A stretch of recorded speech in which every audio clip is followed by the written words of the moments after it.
Hari ini, kita nak bongkar kisah di sebalik satu struktur konkret dan keluli yang ikonik. Ini bukan cerita pasal jambatan biasa tau.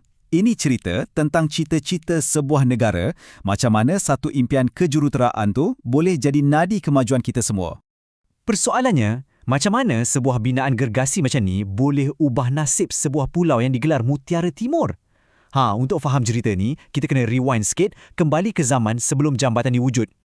Okey, jom kita mulakan babak pertama dalam kisah kita ni. Ia tentang satu impian yang lahir daripada satu keperluan yang sangat-sangat mendesak. Cuba kita bayangkan Penang dulu, sekitar pertengahan abad ke-20. Pulau ni tengah boom dengan industri, jadi pusat ekonomi yang penting, tarik macam-macam pelaburan.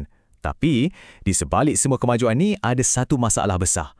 Pulau ni terpisah dari tanah besar oleh selat.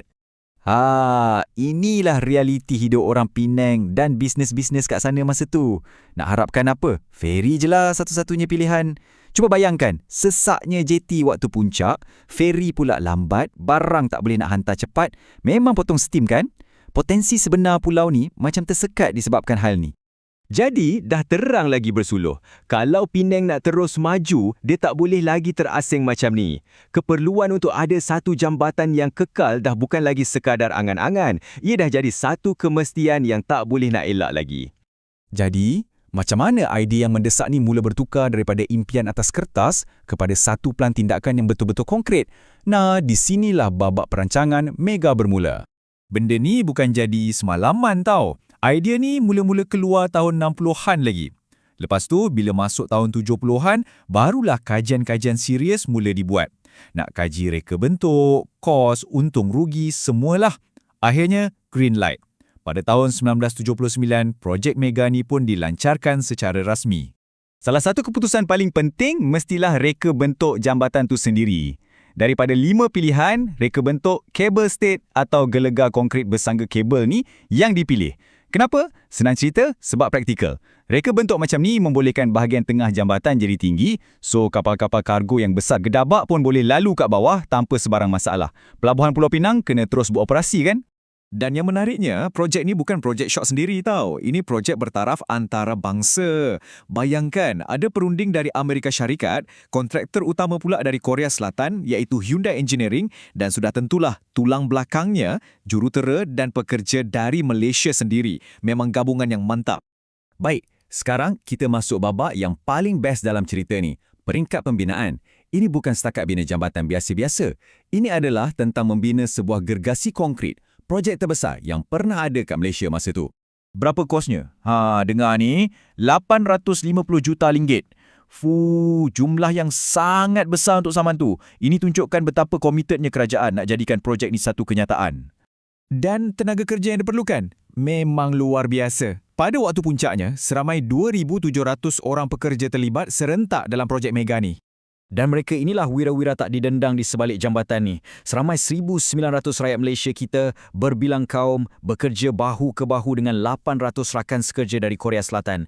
Siang malam, atas darat dan tengah laut, mereka berhempas pulas untuk membina ikon negara ni.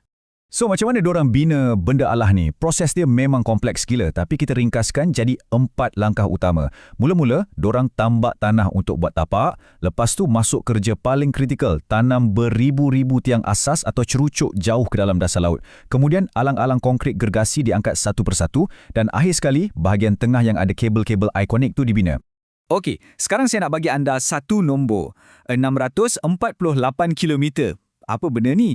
Ini adalah jumlah panjang kesemua tiang-tiang konkrit atau cerucuk asas yang ditanam dalam dasar laut untuk sokong keseluruhan jambatan. Dan ini plot twist dia. 648 km tu, kalau kita sambungkan semua tiang tu dari hujung ke hujung, jaraknya sama macam dari Pulau Pinang ke Singapura. Bayangkan, itulah skala sebenar projek yang kita tak nampak dengan mata kasar, yang tersembunyi di bawah air. Memang luar biasa kan? Selepas bertahun-tahun perancangan dan kerja keras, akhirnya sampailah kita ke kemuncak cerita. Saat yang dinanti-nantikan oleh seluruh negara, lahirnya sebuah legasi kebanggaan. Ingat tarikh keramat ni? 14 September 1985, hari perasmian. Orang pertama yang secara rasminya merentasi jambatan ni Tak lain tak bukan, Perdana Menteri waktu tu, Dr. Mahathir Mohamad. Dan dia tak pandu kereta biasa-biasa. Dia pandu kereta Proton Saga Merah, kereta nasional pertama negara kita. Detik ni memang sangat simbolik. Dua impian besar negara jadi kenyataan serentak pada hari yang sama. Petikan kata-kata beliau masa itu merumuskan segalanya dengan padu. Satu lagi kejayaan Malaysia di mana pada hari ini dua impian telah menjadi kenyataan. Ini bukan pasal jambatan je. Ini tentang keupayaan kita sebagai sebuah negara. Ini semangat Malaysia boleh yang sebenar. Jadi, apa jadi lepas jambatan ni siap? Kesannya memang gila besar. Ekonomi terus pecut sebab barang dan pekerja senang nak bergerak. Industri pelancongan pun meletup sebab orang dah boleh pandu terus ke pulau. Paling penting, hubungan orang pulau dengan orang seberang pun jadi makin rapat. Dan sampai hari ini, ia kekal jadi simbol kemajuan dan kebanggaan kita. Kesimpulannya, senang je. Jambatan Pulau Pinang ni bukan sekadar jalan raya atas air. Dia macam katalis, pemangkin yang mencetuskan satu gelombang pembangunan baru yang melonjakkan Penang dan seluruh rantau utara masuk ke abad ke-21. Kisah jambatan Pulau Pinang ni memang satu legenda. Tapi, ia tinggalkan kita dengan satu soalan besar untuk difikirkan. Lepas ni, apa lagi? Apakah projek mega kejuruteraan seterusnya yang akan dibina, yang akan jadi lambang cita-cita dan legasi Malaysia untuk generasi akan datang? Apa kata anda?